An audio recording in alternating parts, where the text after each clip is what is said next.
definitely played a lot of Sand King recently. It's not really the greatest. That's true, hero. but the Nyx is it's become this kind of staple thing in the last few months, right? The 3-man impale, the spike carapaces. I think they have something planned. Really, they need to have something planned, something different, because these two supports are not really the supports that we usually see played by any team, yet alone Team Liquid. Having Sand King and Nyx, I don't know. They want an Arachnid and a Bug, I guess, and that's it. I don't know what else it could be. Well, they couldn't get the Broodmother. Remember, that was banned in the first phase. So they got the 2 different bugs instead. Yeah, they make up the insect quarter in different ways. And I guess the interesting thing to think about is maybe when you pick this Nyx, you want him to then get 6 and just rotate around the map, be ganking. The role of a pass 5 becomes a bodyguard role as you go in the game. And I guess you could argue Sand King is a bad guy doing that. Well, he can borrow strike and move, but the thing is, like, as a Nyx, you want to be looking to snipe the core. You want to be deep across their side of the map, right? Yes, that's true, but the laning stage is what bothers me, as we're going to have a Nyx Assassin and Sand King supports. The laning stage might go very poorly for Liquid. You'll see, and I mean, in their last series as well, the first game they dominated, they looked super strong and hard, and then in the second game they just got crushed. With a draft that they, well, didn't really think through, most likely. No, I didn't possibly, but I'm just wondering if they're going to start... Maybe you start with like 3 heroes up top, get a quick kill before you rotate down. A couple of stuns are there. It's possible, plus maybe a Sunstrike on Miracle. You can see that he's already skilled into Exort, so it's doable, definitely. Especially against a hero like Batrider, because you know he's going to level that sticky napalm. He already has done that, in fact, on Cuckoo. It's just something you can probably quite easily punish. They tried to scout the Sunstrike. They didn't get any info on that. Bot lane, there are 3 heroes from TNC lingering about. That threat does go both ways. You have got a lift. You have got potentially the cold feet, which, yeah, has been leveled as well. With the slows. Lift, cold feet, and the slows. Yeah, definitely they can take down mind control. He has to be careful. He's not the fastest hero in the game. Cuckoo as well on that top lane just realizes the threat, moves back, but the wolves are blocking him. They are. Can they get this get good? the They stun. can. Get being impaled. They'll move across the rune. The Burrow Strike as well, and Cuckoo has to run back the wrong way. Maybe the long way back to his lane. The Burrow Strike will come off cooldown. The impale soon as well. Cuckoo, I don't know.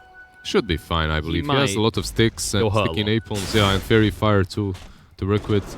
And just pretend that didn't happen, GH says, as he turns around and moves away with 4 sticky napalm stacks. I mean, the Kuro has to be careful. He's going to lose a lot of HP, yeah. But Cuckoo, he realizes the way GH moved there into the pit prevents Cuckoo from continuing that pursuit on Kuroki. Well, bot lane cold feet.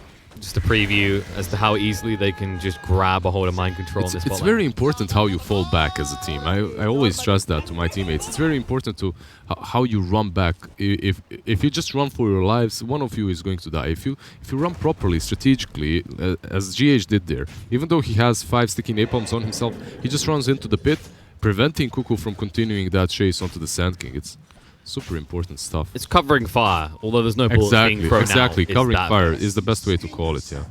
I believe Batrider is going to try and creep skip here, but... They're circling around him. They're circling, and with this tower hitting him, he's dead. He's stuck under the tower as well. The first blood will be drawn. Kuroki gets it. Meanwhile, on the bot lane, mind control will be punished as well. He's out of regen and out of life. They get mind control, yeah. 2 offlaners dying as they're left alone. Batrider is just... He shouldn't have ran into that tower, flew into that tower so close. No choice being made by Cuckoo, but mirrored by Mind Control's decision to try and just stab that wave. Well, the thing is, I believe Batrider has it an easier time to just come back. Yes. Once he gets that if he dies like this. If he dies again like this, though, yeah. He's dead.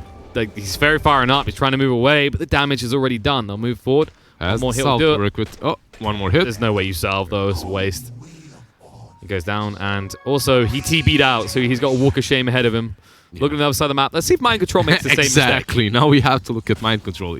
Are they going to be able to kill him the same way twice in a row now? This game at the moment, this early game is being defined by the mistakes of offlaners.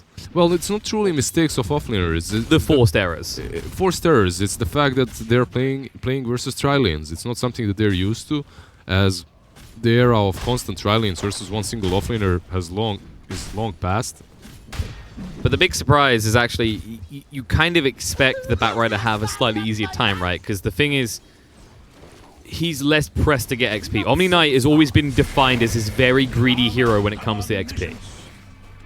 He's trying his best though. He just moved into this small camp where they're pulling to try and snatch some experience away.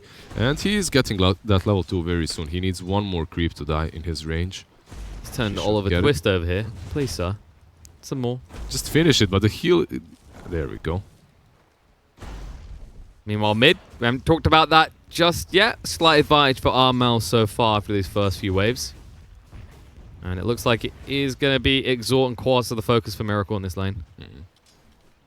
He's doing fairly well right now. 15 CS for him, 15 for Armel. There is a Rubik rotating in, but there's not a whole lot he can do from this distance. Miracle. Takes a lot of damage. Verifies just to be safe. Turns around the course map. Armel has to back off here. Rubik's there to protect.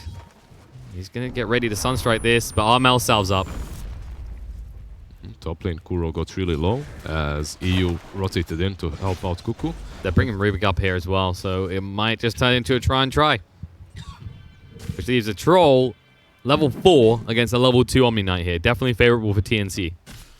Yeah, definitely favorable for the Troll if he manages to fight the Omni Knight, but Omni Knight is just running back and creep skipping. EU manages to survive as he has boots already. Cuckoo is pretty aggressive here. Needs to respect the fact they do have stuns available. 2 of them, in fact, inside Liquid. Tims, with the boots, can just poke his head out, harass, and play a little bit more aggressively positioned. Cuckoo. There we go, the first stun. Uh-oh. Firefly's down. Stands a fight. Impale is fluffed. Doesn't connect. Matu has 5 stacks on him. Going to be chased onto right now and slowed down. While they use the chill and touch. Cuckoo will just go up top while Matu hides and salves up here. They try and chase through. They'll cancel out. GH is going to fall in the Firefly. And they might find Matu as well. Cuckoo's still alive. Oh no! They almost got him. The Wolf will finish the job. They find someone in return. And it looks like the heroic Wolf won't run away alive. He dies, and now it's time for bounties. I believe EU is going to be the fastest one. Gabby will get both the bounties bot. EU will get them top with the assistance of Cuckoo. So TNC get them all. Yeah, they're doing really well right now. Stuns. Tim's in trouble. Throws out the Fey Bolt. Kuroki's too low to pursue this. GH now needs to be careful. He knows this experience all too well. They're going to chase forward. Cold Feet's there, slowing him down with the chilling touch long enough to get on top of the Firefly. And even the Fairy Fire won't save his life. Has some sticks. Stun! Ooh, GH! Yeah, those sticks just saved his life, and the stun was on point too.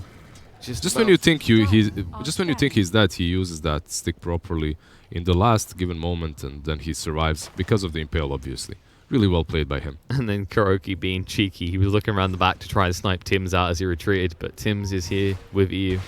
They'll just use the shrine. Kuroki just backs away. Now he has to run. Yeah.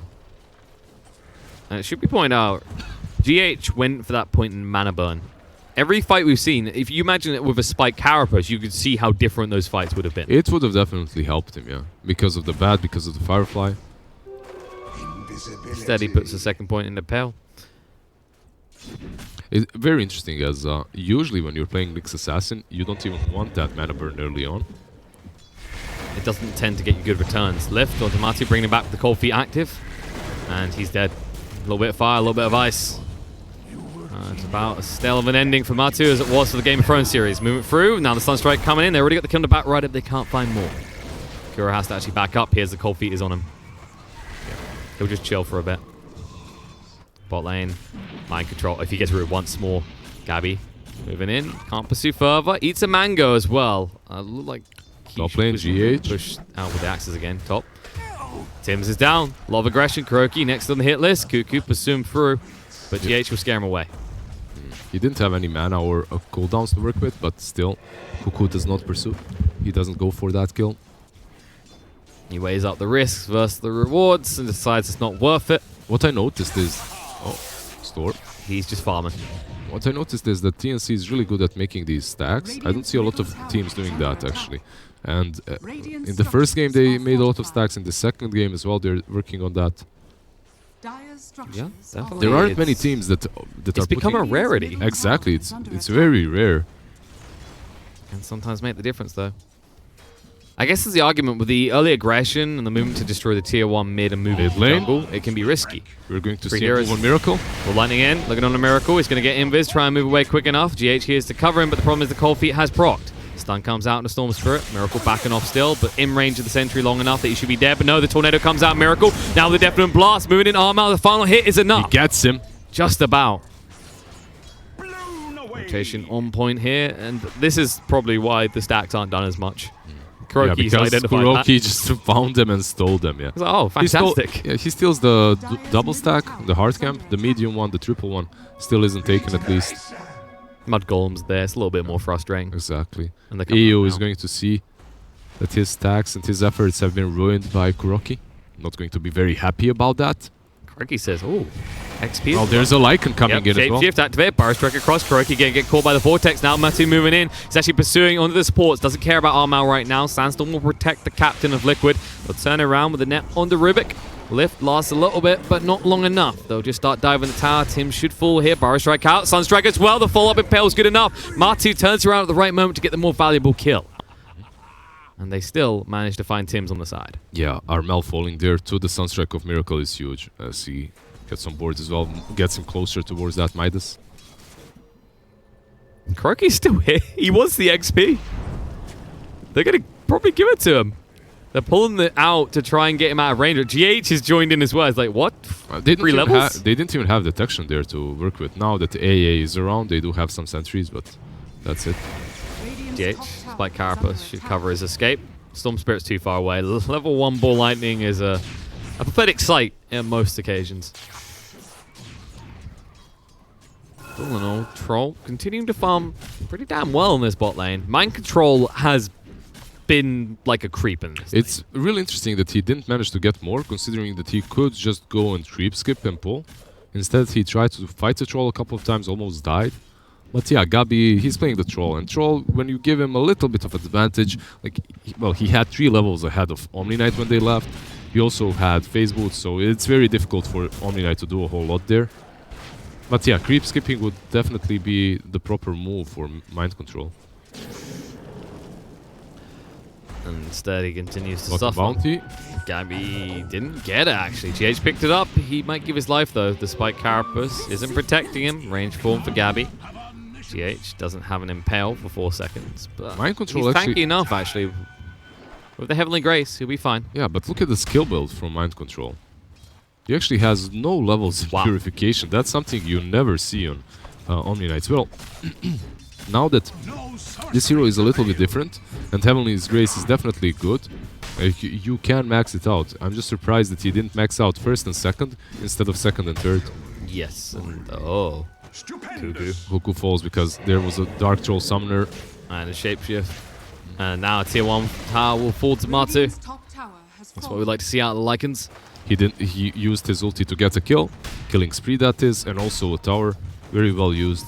And it's a good thing you highlighted what Mind Control is doing here, because the other thing is what we see next. Do we see him? There it is. I was about to say, typically we don't see more than 2 points in the degen aura. That's like the cap-off point for almost every Omni Knight player.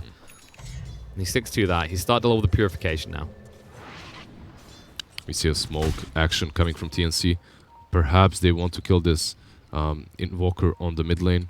They can't find really anyone else, and Invoker just killing him before the Midas is there. Well, the Midas has been there for a while now, but even with it, slowing him down would be good. They will find Kuro, but they were actually looking to find a Lycan. We're going to move him to Sandstorm, protecting Kuro, because they were indeed looking for Lycan. They did not bring any detection. They did not expect to find a Sankey. And now Sank will turn around the stun. There's going to be Sunstrike coming in. It's good enough to bring him down. GH on point. Ice Blast coming in. It's going to be sidestepped by everyone, though, except Kuroki walks in at the last moment. Ball lightning forward. We'll get that kill at least. Armel running out of mana, though. There's a response incoming. Miracle's now here. TP away by Armel. Miracle. Tornado isn't long enough. Yeah, it's just too short. By the time he invoked it as well, Storm was out. They do take down that troll. They only lose the Sand King and the stacks. If you're Liquid, you're super happy with that. You lost that Sand King is your position 5. It's not some offlane Sand King too. So trading position 1 for the Sand King and also just losing the stacks, you're fine. Absolutely. And Omni Knight will now head towards top, hoping to find a little bit of space, Bottom a little lane, bit of gold. Cuckoo But Troll's getting doing the so same. low. He should be fine this time He's around. maxed out Firefly. He should be able to get away from now. He has Tims as well by his side. So And there's always the looming threat of a lasso. So Matsu has to be a little bit more contained, a little bit more composed. Mind control now to level 7. I don't... Yeah, it doesn't look like he's going to do it. We see... Usually what will happen is we see Omni Knights wait until they can put 2 points in a row into Guardian Angel. Because there's so much value in these other spells, and it's such a huge cooldown if you have to use the GA early. All the while Invoker in the mid lane has got his minus, heading towards the Ags. Yeah, just farming. Just net worth. Yeah, they aren't really contesting him whatsoever. At the same time, the counterpart of his, Armel, is trying to farm in the jungle as much as possible. Not really moving away from it. Getting closer and closer to that Kaya. And just as importantly, that level 2 ball lightning, that's when he can really start to pop off and make some plays around the map. Gabby creating a little bit of space in the top, taking this tier 1 down, heading towards the defusal next after picking up the Yasha. Problem is, every time he does a push, look who's doing it elsewhere. Matsu already takes out that tier 1 tower bot. Gabby. Well, he's keeping up the pressure at least, so if they are taking the tier 1, he is it too. So. Yeah, they should send someone back to stop this push. They don't want to give over a tier 2 to a Lycan, and if they leave him here for 20-30 seconds, that'll happen. You know that position 5 we were talking about, Kuroki on his Sand King? He has a Blink Dagger complete. Holy Mary, mother of mackerel. Where did he get the stacks? The stacks from TNC, I guess. Matu. And his shapeshift epicenter goes in with that Blink Dagger. Perfectly done. They punish the Storm, moving in for more. Tims with a stolen Burrow Strike out into Lycan. Lasso as well. Doggy's on a leash. Can they bring him down? They'll get him low and kill him off just before Tims dies. With that AA ulti, definitely. And now, AA Kuro has a blink though. They didn't attack him, and he's look out. mid. They're getting value where they can. 2 cores in the lane trying to push on this tier 1. That was a lot of TPs by TNC towards the bot lane. Yeah, everyone went towards that bottom lane from the side of TNC, and because of that, Invoker and Omni Knight, they just pressure the mid. They don't take it down, but they get the tower very low. So next time something that similar happens, that tower is falling for sure. Overall, Liquid, strategically, they're one step ahead of these teams. Every single team that we've seen them play so far just has a hard time contesting them when it comes to just taking objectives and choosing which objective is taken when. Yeah, the thing that Liquid does very well as a team is they look at the way that the dynamic of the game is going, and they say, we're going to force you to make a choice right now. And you better make it quick, because if you don't, we'll just get a better trade, and you'll just look indecisive. And that's what they're trying to do to TNC right now, is force them a scenario where they don't feel ready to fight in. And for good reason, right? Kuki didn't have a great start to his lane. Armel hasn't got that level 2 ball lightning still. It's hard for them to get in and initiate.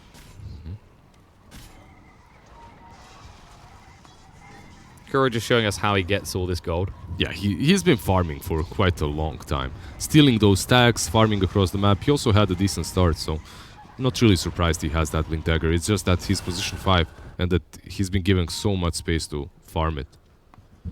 They needed someone to step up because Mind Control had been punished incredibly hard.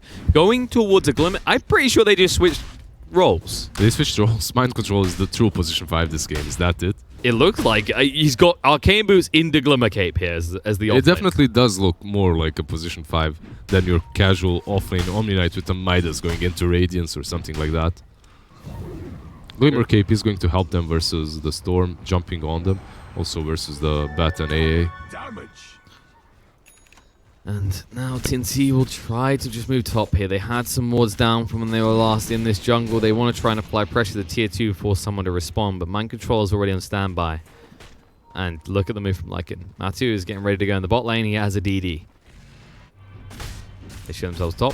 Intention's very clear. They want this tier 2 off the map. Yeah, they might take this tier 2, but at the same time, I believe their tier 1 on the mid lane is falling definitely. 100% definitely gone. And now they're TPing in the supports. TNC want to do something. Who else are they going to take down with this tier 1? Yeah, GH is scouting. He sees them, but he doesn't go deeper. He's reluctant, just in case they have a sentry. He was afraid, yeah, exactly. He was afraid that they might have a sentry. They didn't.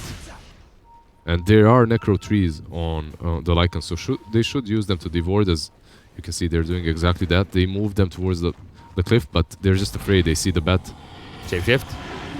Chasing in. Cuckoo. Force uses Shrine, taking so much damage here. Will drums and just get out quickly. Gabby arrives as well. Missed chance out, so they can't go into him.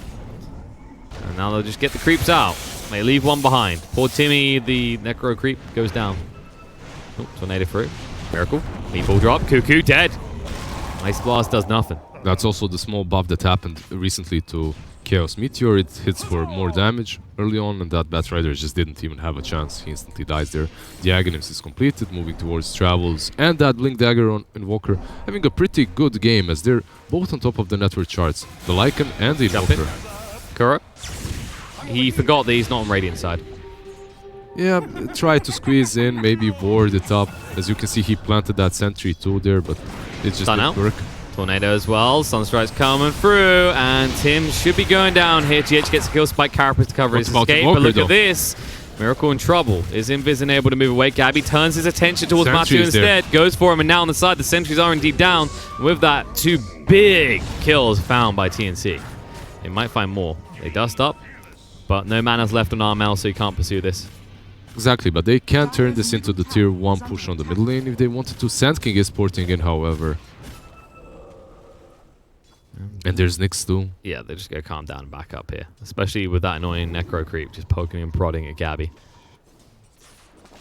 Mind Control just show himself top, but Amal has a little bit left in the mana pool, enough to TP away. And it's not like Omni Knight offers any sort of control. When they got a couple of kills on the creeps, that is, not on the Omni Knight obviously, and just ported out.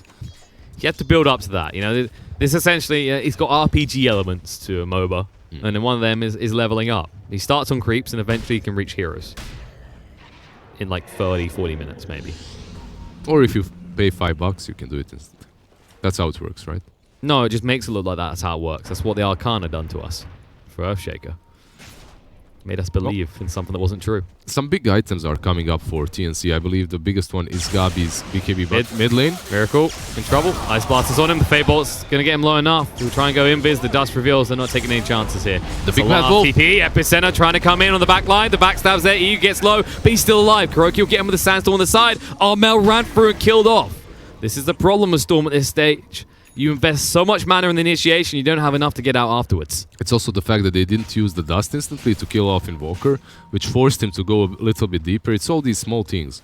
And because of that dust not being used instantly, Invoker buys himself a couple of extra seconds, which allows the Wolf to come in time. Someone's going to get cliffed. This time, this game, it works. Actually dragged him down to Gabby. Says, oh, you want this kill? You can get it. Guardian Angel comes out, but the Firefly's already down. He should die. Tim's, in the meantime, trying to move away. And Kuroki will pursue. Necro Creep should get him, but no. Stuns up the creeps. They're still going to get it. The arrow flies out. Hero trying to hide in the tree line. Ice Blast through, though. He's going to Barrow Strike across. He did get clipped by it, and Gabby ends up getting given the kill. Yeah, Gabby gets that kill on the Omni Knight and now on the Sand King, too. Well, helps out with the Omni Knight. And this AA is doing so much already for the side of TNC. He's been involved in many of these fights. If not with his normal spells, with his ultimate for sure. A hero that many people would just think is an item, right? Usually you go, oh, Ice Blast? I could just build a Spirit Vessel, but... Bottom lane? He's argued he has value. Meteor Hammer? Oh, Sunstrike? Meteor Hammer's perfectly timed. Armel's gone! That mana burn damage along with the Sunstrike just assuring his fate. GH. Feeling pretty good right now. Looks like he is going towards that Yule Scepter next.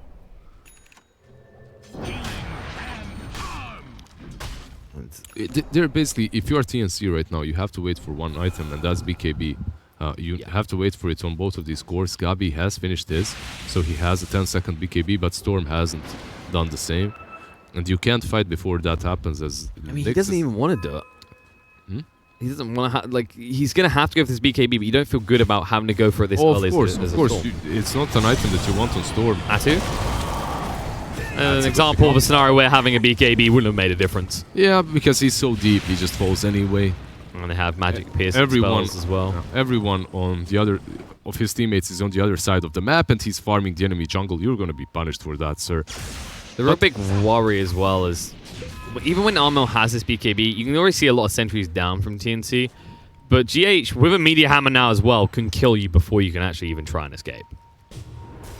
Not if he dies like this, though. They had the sentries down, we mentioned it, and now they'll get use out of them. Spike Carapace already used. GH, a bit clueless, doesn't sure what he can do to get out of that one alive. So, yes, you will be picked off by Nyx here and there, right? It might happen. But at the same time, this BKB allows you to be on the offensive. It allows you to control the pace of the game. It allows you to make stuff happen.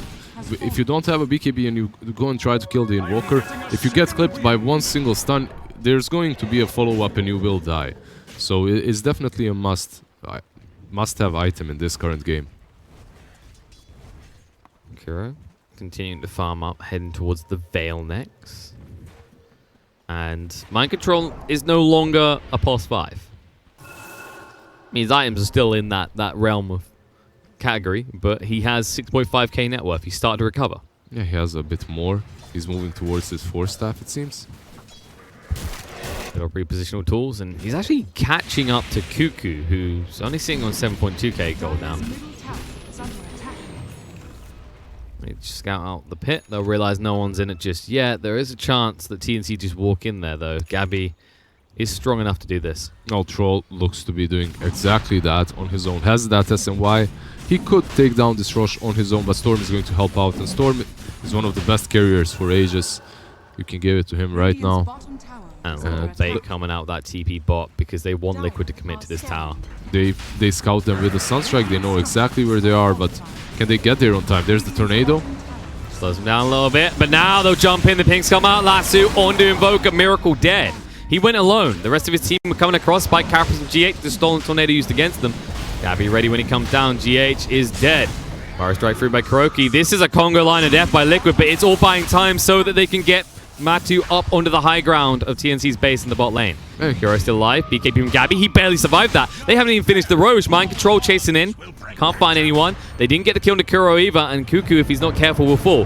4-star forward. Oh, blink away just in time. Matu backed off. Shapeshift use. He says, wait, we can go into the pit now. Bye back. Kill. They find an AU. They find the AU. That was a bold TP. He buybacks. He's probably going to use his ulti into the pit instantly, but that Roshan is going to fall so fast, it doesn't matter. So, Liquid, yeah, they do sacrifice a couple of heroes and a buyback on GH. It looked like a series of mistakes, right? It did, but in the end, what they get out of it is like a decent, solid fight, and they also take down that Roche, and they get the Aegis on Matumba, man. Yeah, people gave their life for that because there's no way if you're TNC, you look at that, you see Miracle die first, you go, yeah, they're done. We got this. They're done. We're going to take this Aegis and at least, but apparently calmly, Kuro goes, no, guys, just go into the pit one by one. Let's go. Yeah, somehow Liquid done it. They just delayed them so well. They even got half the tower bot. Yeah, that was only stopped because Rubik ported, right? So and that's when they went back. They went, wait, if Rubik's not there, then they're weaker. We can outnumber them.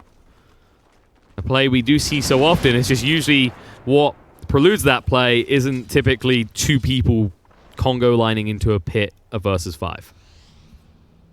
If it works, kids. Cuckoo.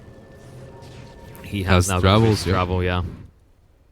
He needed these maybe a little bit sooner, but now you can start to flex around the map and respond to mirror any movements that get There's made. a lot of global presence from them now with those travels. You have the AA as well, and then Storm can zip across the map to help you out. But it's such a difficult game for Storm. If he gets caught by the Nyx, he just certainly dies after. Oh, Tim's. Kill 4-star, doesn't end up on the high ground though. He throws out a tornado before he dies, says the rest of the team just get the hell out. Spike Carapace slows down Cuckoo, but he's already in the tree line. Matu goes up to the high ground. He says, I'm here to finish what I started just a short time ago. Needs creeps first, though. Yeah, sadly for him, he already wasted his form to take down that Rubik, so he doesn't really have his biggest power spike. Instead goes back, even though he has that Aegis. They can't really turn it into anything. But they're not really rushing, because they have this Invoker with the Midas, with Aghanim's, with the Blink Dagger now, moving towards what seems to be Lincoln's. And on the other side, Gabby is heading towards that Satanic. You know, if he had an Omni Knight on his side, he wouldn't feel this pressure to get that status resistance online. And that's kind of the comparison here is, while it's going to be hard to lock down the Troll, the same will be said of either the Invoker or the Lycan. Yeah, the Lycan benefits so much from it as his strength, right? And then you get that bonus damage, you get a lot of it. You get a lot out of that Heavenly's Grace. How much do you get bonus strength? 28 bonus strength. Pretty good. It's a hefty number. Do you feel like level 20 talent choices for Omni needs a rework? Pause that for... They actually see you here. Moving in. Tornado comes out. Miracle with a blink initiation. Sunstrike, he brings EU down. We really size blast beforehand. Miracle getting pretty low here, trying to move away. Maybe too late though. They see him, they kill him off. Now the Guardian Angel used. They need to try and turn around and find some response. And Armel just TP away. Oh my god, the damage! They almost bring him down. Just about gets out. Now Gabby, he might be left behind here. The Whirling Axes will protect him. Nice. Stolen Burrow Strike on the fall from Tim's. The turnaround. Cuckoo burns them all. Like the heretical witches they are. The Meteor Hammer from GH. Beautifully done. Spike Carapace buys some time because Armel has returned. Nyx will go down. Cuckoo pursuing forward on the Matumba Man. Next to fall, he will go down to this. But no, the Purification out. Mind Control. Snatches a kill on the Cuckoo. And Matu is still alive here. He has the Aegis to work with. They didn't so they're reluctant to commit too heavily. Yeah, they don't know where he is. They're chasing in a different direction. They get Mind Control. Yeah, Gabi finishes him off, but... if Matu gets out, you're still going to have that Aegis for a decent window, so you could look to set up once you're all... Oh, Tim's! Almost. So close. So close. In the end, they can't take down this tier 2 on the top lane, as no one is ready and available to defend it. Matumba Man is using that shrine, and they're losing fights even with that Aegis, which is uncharacteristic for Liquid. But in that first series too, the first game was a stomp by them, and the second game they got stomped. This time around, it's a very even game though.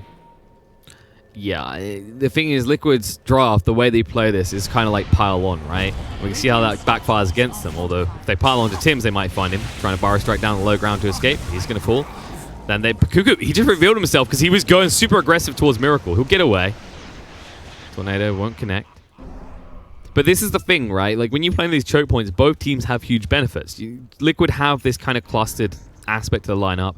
TNC had the missed chance, they had the Firefly, yeah, they and had as the we saw, ulti. The stolen Burrow Strike was the real big highlight of that last fight near the left shrine. Hitting 4 people. Tim's definitely trying to prove himself the MVP. With Liquid still having that Aegis, they are still in control. Yeah, but not for long. That Aegis should be reclaimed very soon. Yeah, it is. Now. It is right now, exactly. But because of that, TNC, they were reluctant to commit heavily into any other objectives because they realized they took a good fight. They couldn't actually pop that Aegis. We'll see a smoke by Liquid after these dragons have been killed, I'm pretty certain. Let's see. Nope. They opt not to. TNC might think about doing something similar because Cuckoo and AU are together. Cuckoo needs, well, yeah, Gabi needs 1,000 gold for his Satanic completed, so perhaps they want to wait for that. After the bounty runes, he should have them. They're not going to get the other rune, though. They think the Liquid are up there. But actually, Liquid were busy just snatching up both the bot runes.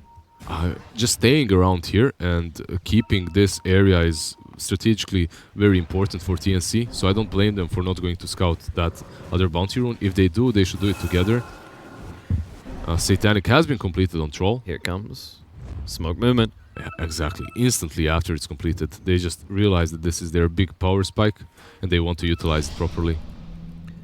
Liquid are waiting on their own high ground. Yeah, they smoked up. The Nyx and the Sand King have smoked up right now.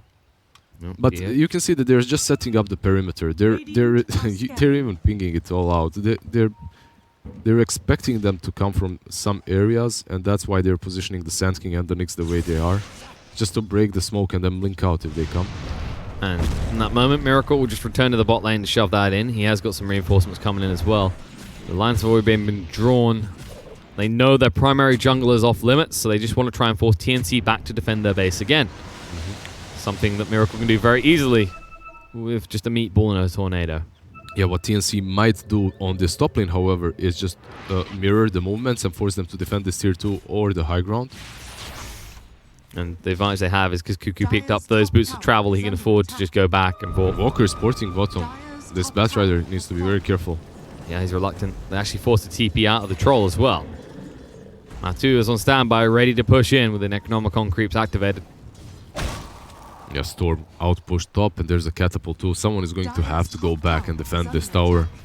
Someone from Liquid, that is. It's important about how Liquid breaks off in this moment, because if they just send someone back to TP, you could cause yourself trouble. There you go. Sunstrike play, make sure the catapult is gone. They're going to linger around here, and you can already see TNC slowly crawling out of their base. Cutting all the trees down. Gabby not the best starting target considering he has that stats resistance build up and online. You could smoke up here, but it's so difficult for you to do that. Instead of waiting for them on the high ground or conquering some other high ground, you you could go for this side of the map where Dire is right now, where Liquid is, but it's suboptimal. I believe what TNC are doing right now is much better for them. Yeah, because you don't know how long Roche has got. Because it could have just spawned right there. Exactly. Roche can spawn, so overall this area that you're holding holds higher importance. And also you don't want to be running into their wards if you can force them to run into yours. Fight where you have vision. That's like the simplest thing in Dota. Of course, it's going to be a 2-minute wait time on the Roche, 1.5 minutes left. So Liquid, they could hang around here if they want to, but they don't know what is going on necessarily. They don't know how long it is until that Roche is up, so they want to strike first before it becomes a variable. Gabby trying to get this town. Nice stun. Mediaham follow up. They're TPing away as well. Gabby's going to be left here alone. They're trying to go back to deal with the Lycan. Matu will BKB and run away, and now all of a sudden Gabby is alone. He has a BKB, has got a TP. He'll have to do it. Lip will come out. I'm not sure if it was needed because he was always going to get out. Now Tim's, can he? Trying to move away with the Blink 4 stuff. Sidesteps the right way, and Liquid can't find anyone. Roche should be up in 50 seconds. After that happens, it's very important that you have these wards around the pit so that you can take a favorable fight. Yeah, there's a BKB on Invoker as well that we haven't mentioned. A big power spike for him. You can see so many heroes are queuing up that BKB. It's such a high value item in this game. Of course, the advantage goes to TNC in that department, considering they have the means to lock someone down through the BKB with the lasso. Something that Liquid are lacking in.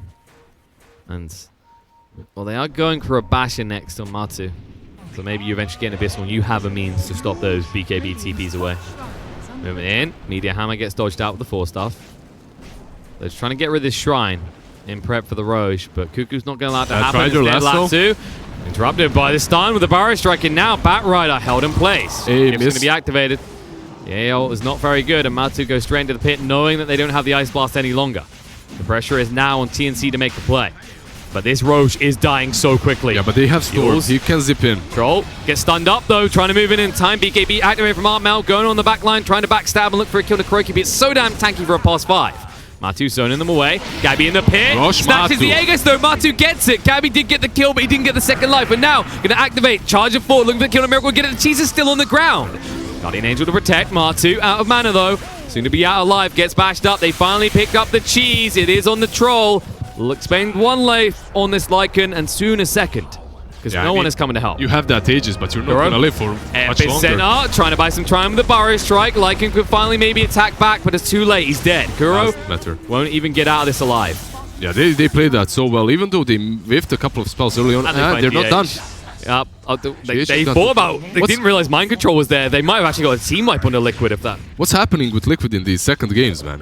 Like, this is the second best of 2 in... Well, second 2-game series that they just dominate in the first game. They just crush the opponents, and then they just, I don't know, they do some rash movements and they lose. And the way Miracle died here, it's very reminiscent of that anti-mage game, right? In which he was always feeding with. Yes, and GH, he just tries to defend, but he can't do anything. And this is looking grim. It's just, you know, we hear about teams who, warm-up game, right?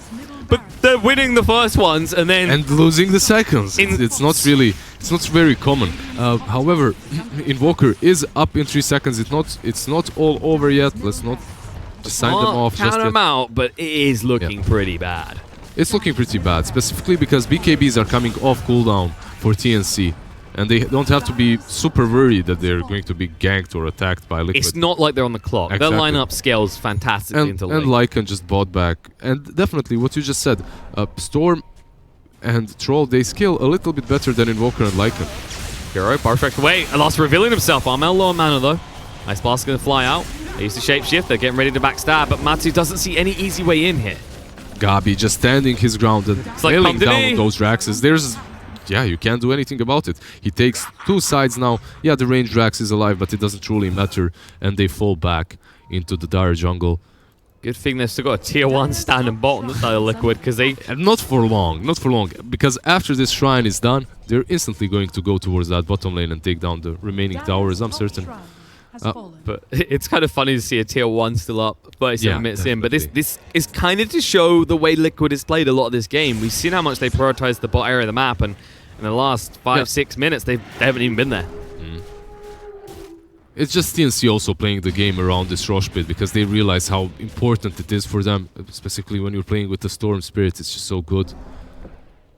Gabi has that double damage bottled up, so this next fight might be very, very easy for them. And the way that Miracle died in the Rosh pit, once Troll got a hold of him, like he disappeared in a matter of split seconds. You saw Kuroki desperately try to assist, but even if you stop the stun lock, like what does Matu do? Look at this build. It's not a brawling build. He's trying to get this basher, but after that buyback, he's nowhere near it.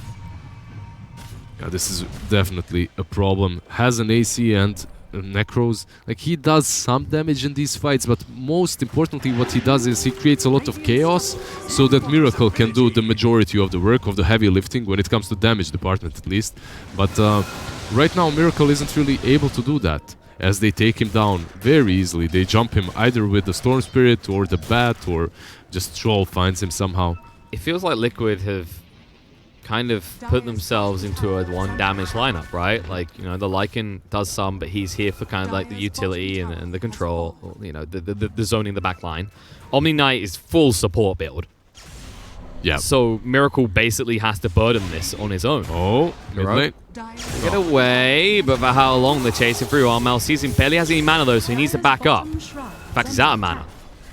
So force staff him away. Bull Lightning doesn't get him to the high ground. Forces the BKB.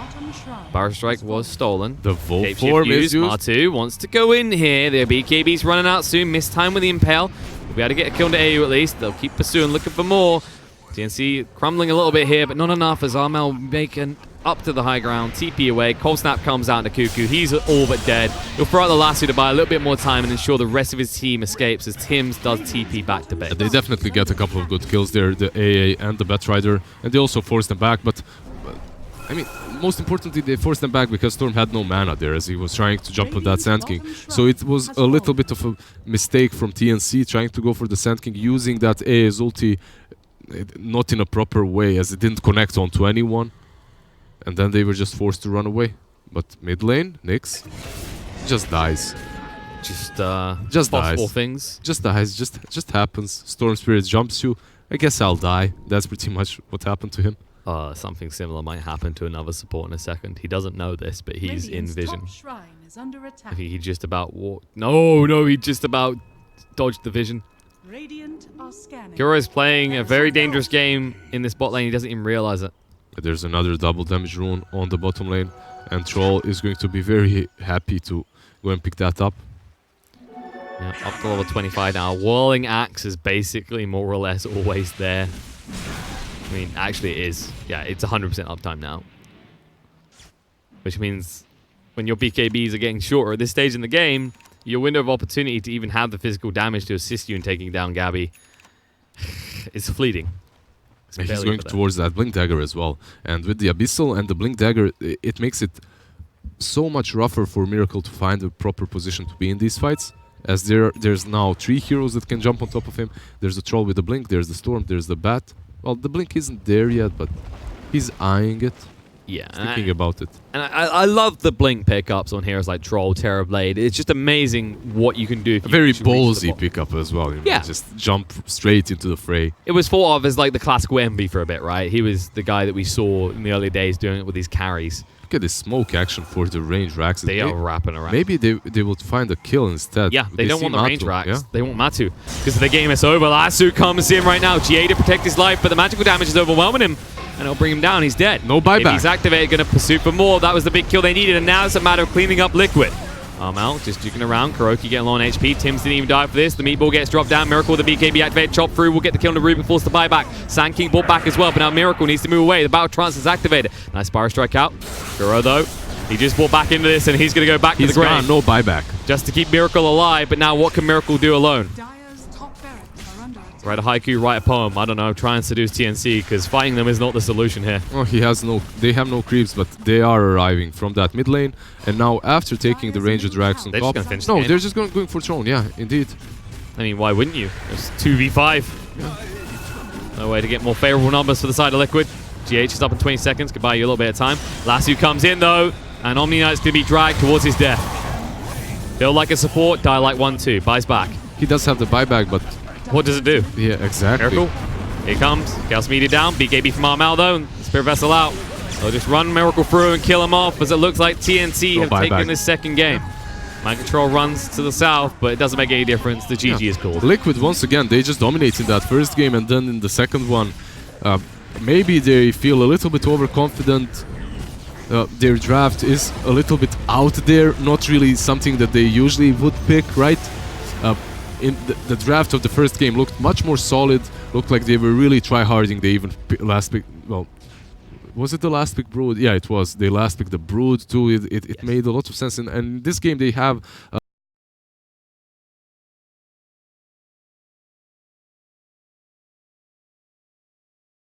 from PvD just allows him not to get instantly jumped from the Storm. If there was a ward, it doesn't matter if they know they smoked, right? It just allows the initial jump not to be like precise. Just try to Sprout. It's like, hey, can you just like stay away? Stay away from my building. It's just like, why can't this tree catch an axe? I don't get this. Why can he actually bypass the trees? Oh, now they're pushing out top. And they're still, and the Storm's only level 22. It's not like if he was level 25 and being able to do the whole zip TPing stuff and pushing out the lanes, then maybe there's a chance they could like attrition nip and make them like split off the map, go push out top or something, and then come back. But I think that Ford are really clutching at straws here to try and win this one. I love how Tiny even jumps in saying, I have a tree in my hand. Remember, I used to be really good at this. I was never just a support. I used to be able to be the hero that IO would combine with. But this build as well, it's less impactful in the terms of like he's not going to suddenly kill anyone, but I like how he realized that he, at no point in this game with his start, he's going to be able to actually have the damage to kill anyone. So he's just going for a full utility build just to try and enable the rest of his cores. I think at this point, when you put a trade on top of a rune, you have to deny it. Oh. Whoops! That wasn't what he was looking to do. Don't worry, nobody saw it. It's a 5-second BKB, it's fine. Oh well. You just see it's like, alright, I'm just going to put the Abyssal Blade into the backpack over everything else. And he would have put the actually no, he'd always keep the B. Yeah. He needs the Battle Fury in case of Sprout. Yeah. So he can't get rid of that. He's going to activate DD, instantly put the Abyssal in, and hope that he doesn't need to use the Abyssal in like the 6 seconds. Yeah. Drop the bottle for whoever comes in behind him. Yeah. Take my bottle, sir, please. Charity case. I think the Zeus might nab that back up. It's not even his bottle. No, it's Zeus's bottle. Yeah, it's Zeus's bottle. And it's like PBD, like, I'll take it. I'll take it. I need something. The Nimbus is doing the D pushing up on the top lane. This is the nice thing about the Nimbus. You can just leave it there. Of course, if the Natures went back up there, then the lane's going to be there again. But it's a nice, relaxing way to be able to always play as 5. Yeah. They don't really like it. Really is the downside about NIP, and it's the funniest thing in the world. Like they don't really have any great D push against the split push that is forward gaming. But it won't matter when they have a double damage rune ready to go on the Troll Warlord and they just walk up the hill. It doesn't matter anymore. Yeah, they don't care about this Pos 5 Natures trying to do some shenanigans. They're just playing bot. They fortify. Thunder God's Wrath just getting information on forward. Not looking for any extra damage, and here comes Storm Spirit jumping in, able to get the control. Nip is going to cause some problems, and they get the Nullifier so quickly. Storm had to jump himself back out this one. The Rock will drop, connecting on 3, combining with Fatal Bonds. No, it isn't there just yet, but they've already cleaned up the racks, and NIP just want to back out this one. It's the double rocks of NIP. They will mop him up. Oh, Pylai die. He jumps in, he gets a Sprout. Ace trapped for half a second, but he'll cut free. That's why he's got the Battle Fury available. There's Storm Spirit, the long jump forward, and he's just TPing back away. All they need to do is be patient now. Just need to go back, push out top lane, and do the exact same process in top lane. Forward can literally do nothing to Nip when they're 5 with their ultimates. That's why Forward aren't stopping this chase. Exactly. They really need to get something. They want to keep going. The Reaper side's available. They need an extra Sprout catching him, but a 4-star alpha is up, so PPD gets pushed away. The kick comes forward, slows down PPD. The Troll Illusions are still there. A quick silence over on the Warlock, follow up with the Gust. Maybe they can kill off PPD, but if he's the only one to die for a full lane of racks on the bottom, you'll take that. And got him. Yeah. Oh, yeah, give the money. This was so not worth it. Nip are just going to wait, reset, and off they go again. And they're going to clear out top. They're going to probably go again for the racks. And it's going to be a slow, beautiful end. Or Forward could pick off Nip if they're all individually split across the map because they're feeling a bit cocky, and then maybe. But no, I feel like Nip's. Oh, let's jump. They get the stun. Tiny, pull him back in again. Here's your pick-off with the Reaper side. Have they done enough damage? Yes, they have. 2 minutes. There's the 2 pick-off. minutes. There's the pick-off. It is. And look at CCNC. He's like, I gotta keep pushing. But his Bloodstone charges. He was down to 5. Now he's got 6. Damn. That's a lot of Bloodstone charges. Huge. No, so yeah, like, sure, this is fine, but it's... When's Roshan back up? Yeah, a couple minutes. 2-3 minutes. You're going to have a refresh orb coming in for Fada as well. And here's your jump.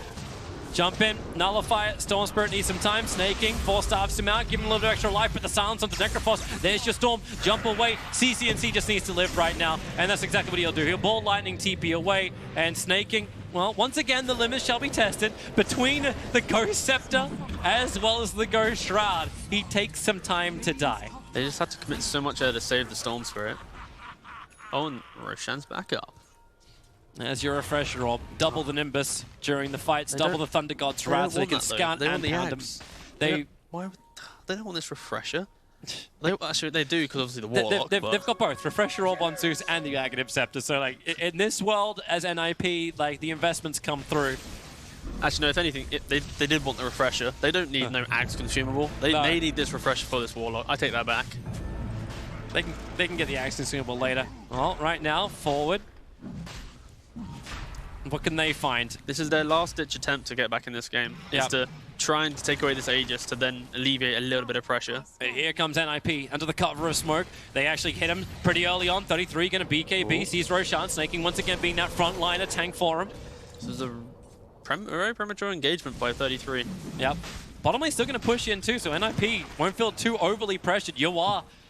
He's not even opening up the slot just yet. There's 3 things he needs to pick up. Jump in, toss back, Snaking, fully tested the 3-man silence and the rock drop. He got the fatal bonds off as well. But in the backline, Sparta, CCNC, he's trying to get rid of him, but he cannot do so. So back over towards Yoa. He's had to push himself outside of Roshan. The bash is out, CCNC, he'll jump up, but the Nimbus, Fighter actually killed off Yoa. He saw him hiding up the back, and they actually got the extra control. It's all about the nullifier, stopping everybody. That's the game, everyone's dead. Forward will call it in just a second. There's no way they will defend the next push from NIP. GG is the call. NIP will 2-0 this, so NIP's fate is in their own hands for this group stage. And Forward, they are checking out the bottom of the barrel, because that's how far down they are. Yeah, it's going to be a rough one. I don't know how it's going to work out exactly the standings, but again, it's NIP's decision tomorrow. If they want to show up there and actually get the 2-0, then they're not going to be in the bottom 2. Yeah. NIP, man, that's good patience. They were really being tested. The jump around, I thought for a moment, like when that bottom lane fight happened around the tier 1 tower of NIP, like, okay, the jumping around Storm Spirit created the chaos. We didn't see that full impact of the Warlock like we did in the mid lane, and that's right. Oh, maybe Forward's found a way to play around NIP. I just think the key difference between the 2 teams is the Forward had this draft which put them on this timer, and they had to play really well to be able to pull it off. They started the game really well. They had the clear items that they needed to get, but then as soon as they were close to their final item to complete their lineup, they got a little bit impatient, went for the bad moves, which then allowed NIP to then come back and utilize the draft that they built for the mid-late game. Yeah. And it's just really well played. And now NIP, like their matchup against TNC tomorrow is going to be even bigger for them, because that's that battle for the end position, because the bottom 2 teams in the group do drop out. And of course, I don't know the result in the TNC game, but they're both going to be like the loser of that series, most likely. 1-1. So 1-1. I see Red doing this. Okay, so that means NIP and TNC will be tied up. So that's going to be a very close game, and whoever loses that one, adios, maybe. You know what? Red knows all these numbers. He's able to crack all this stuff down. So let's leave it to the panel to do the math. Ugh. Yeah, we'll do some math. Don't worry. Welcome back to ESL 1-1-1-1-1. 1-1. Lots of 1-1s going on in the group as ever. Liquid have gone 4 1-1s, but we'll cover that and we'll bring you up to date with where the groups are as far as Group A is concerned after we've broken down our second and final game in this series. Another terrific performance, really, and a bit like the guys were saying, Will, on the commentary desk, on a bit of a timer there for Forward. And in the first half of the game, it seemed like that was okay for them, but it did get away, didn't it? I think what really put them on the timer was the itemization. Right. Like I felt like NIP very clearly understood how they were going to get from point A to point B, whereas it felt like Forward were just way too comfortable with the pace of the game. And IP completely agreed with you. They were like, yeah, we are, once we get to the late game, we're going to be fine. So just build nullifiers and we're going to win this game no problem. The nullifiers worked really well, by the way. Like it felt like constantly forward was just having to dodge these really effective ganks against their really important heroes that were supposed to be more or less unkillable because they're mobile and had important skills. But it's like just a simple nullifier and a blank dagger on Night Stalker turned him into actually such a scary late game hero. It's kind of crazy to think about because he just seems so weak at a lot of cases, but 3-3 literally pulls the most out of him. That like this AoE silence that can't be dispelled normally, pair it with a nullifier, boom, and all of a sudden you have this like 8 seconds of dive on one important hero. Yeah, it's very difficult for...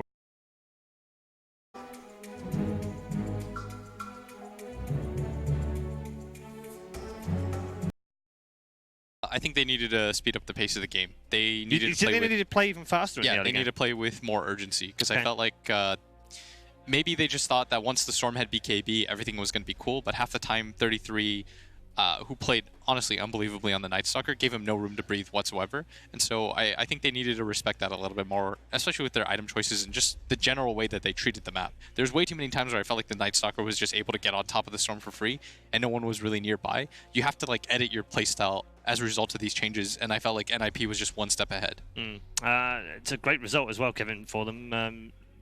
We said how important it was for these two teams to win the match, not just have another 1-1. It puts Ninjas in Pyjamas on 4-4, which puts them back in contention with the rest of the group. OG will have 4-4, Liquid will have 4-4, TNC have 4-4. Puts them right back in the mix again. I mean, that's good. They just like being friends at the same position or something like that. They want to join the big pack, not the smaller pack. So. Indeed. Scoreboard on screen, breaking down how Ninjas in Pyjamas won the second game in a row against Forward Gaming, leaving Forward Gaming at the bottom of Group A. They are 2-6 right now, although they're not too far away, just a couple of wins away from getting back on level terms with them, and they'll have a big game tomorrow, as our commentary team said, against TNC, which if they win, well, they would go level with them, but there needs to be a lot of other results going their way as well. So there's the breakdown of the scoreboard. Gents, help me pick out an MVP across the series. I already told production. It's 3-3. Okay. Why? I just felt he just like he finds opportunities in good ways. He couldn't go quite as greedy this game. He had to go like treads raw, basically with like a bracer and win like straight into the BKB. But I just feel like he finds great opportunities for his team. He's altered his build a little bit. Sometimes he goes the damage talent, I guess. But like he knew what he needed to do this game, and he like finding openings against the enemy team is really hard sometimes when they get around that quickly. I mean, they don't. Ford's team didn't have great disables, so in some ways they couldn't really stop him from getting on top of them. But I just think he's excellent on his position and really excels in his role and his playstyle and stuff. So okay. Was Ace a close second? Yeah, definitely. I mean, he's that first game he had, in particular on the Sven, was crazy good. That's really true. Yeah, he was definitely in contention as well. But I don't know. I just like I'm just spoiled for carries these days. So like the standard just seems so like, oh, well, of course you're gonna do amazing. So now it's like hard for carries to stand out a little just because they all do so well. So maybe I'm just biased. Okay, nothing wrong with a little bit of bias. Will, good performance by NIP. Again, bouncing back from a 2-0 defeat earlier on today. It was important that they came back strong like that. Oh, absolutely. At this point in the tournament, it doesn't really matter where you get your wins from. Right. You just need them. It doesn't really matter how you get them either. Wins are all that really matter at the end of the day. They end up with the 2-0. From now, PPT can look back and say, okay, where did we go wrong and where did we go right? But you get that like sigh of relief saying like, we were supposed to win this 2-0 and we finally did. This is sort of maybe the jump off point where you can finally correct yourself a little bit. Well, as I said, they've moved to 4-4 in Group A, which luckily for them leaves them tied with 3 other teams. So all still to play for as far as PPD's team is concerned. Let's hear from the man himself, the captain of NIP. Thanks, Paul. Peter, that game was crazy back and forth, especially towards the end. It didn't always look like you guys had that second game, especially in the back. How did that game feel from your side? Well, I think it felt like we were outdrafted and outlaned, and it was an incredibly difficult game. But I think that when a team wins games like that, it shows who the better team is. So I think that's kind of what we saw in that second game towards the end. All right, fair enough. I had a question about the Zeus. What made that a good Zeus game? Zeus is getting picked a lot. Vici crushed us with Zeus this morning, and we won a game yesterday with Zeus, I think, as well. And he got some buffs in the last patch, so we were, maybe it wasn't the best pick, but the hero's pretty fun, and he's pretty good right now. So, yeah. All right. I've also got a question about that first game of the series, because Ace actually set some records with his Sven. He was like the fastest with Midas Threads minute 5 or something like that, 2 minutes before the previous record. What allowed him to have that game? Like, how did you set him up for success? Yeah, so it's when people pick Darkseer, they kind of, a lot of times the Darkseers kind of commit to just cutting the creep waves and giving the carries free farm underneath the tower. Last patch we saw Doom was like the big hero that people would pick that would just go farm the safe lane with Devour and get a Midas and get really stacked. And I think that Doom got nerfed quite a bit, and now Sven is kind of the rising star. Also, like in that specific game, they picked Darkseer on 15. Or, I'm sorry, they picked Darkseer. Sorry, that's how we describe it. But they picked Darkseer with their third pick, and we only had picked 2 heroes. So we kind of expected them to go Sven, and Darkseer Sven is like one of the scariest combos in the game right now. So we just kind of stole the Sven as like a little bit of a counter pick, but also like pretty good for us too. It worked out real well. It was a crushing game for sure. Thank you for taking the time to talk to me. I'm going to let you get back to your team and enjoy the rest of your afternoon, and we'll see you again soon. Bye-bye. Bye-bye. Back to you, Paul. Thanks very much, PPD there. Just a little translation issue in the middle. 15, because he includes picks and bans. I thought he was talking about his teeth. They do the same thing. They like pick, they start on 1 and they just count, and then they roll down, and it's, yeah. It's the smarter way to do it for sure, because I was thinking like, oh, you have to say like, well, in, second phase ban round 1, it's probably way harder than just saying like 12 or something. Probably. Do you think we should start adopting that? No. I'm so you want to educate the so average glad person on these numbers? Come on. Come on. But it's interesting what he was saying as well, in the way that they picked things that they thought were strong, that they thought were strong coming into the patch, and they've just carried on picking them, and that suits their team in many ways. Yeah, and they, like you said, they semi-counter picked that, thinking that maybe they were going to try to go Sven Darkseer as well, so they took it away from them that way. They'd take that benefit away from them while also happy with what it gives. Yeah. That's good. Good performance all round, really, and including the drafting. You okay with PPG's drafting as well? Yeah, although it was pretty insightful that he said he felt like they were outdrafted in game number 2. And he was like, well, we ended up winning, which he thinks shows who the better team is, and it goes to show you, like, necessarily the better draft doesn't always win you the game. You do have to, at the end of the day, execute. Absolutely. Thank you very much, gents. A break for us here in Birmingham. We hope you're enjoying the coverage so far of ESL 1 Birmingham. We're halfway through day number.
You ready? Huh? Hey, he's a good boy, huh? You ready? Huh?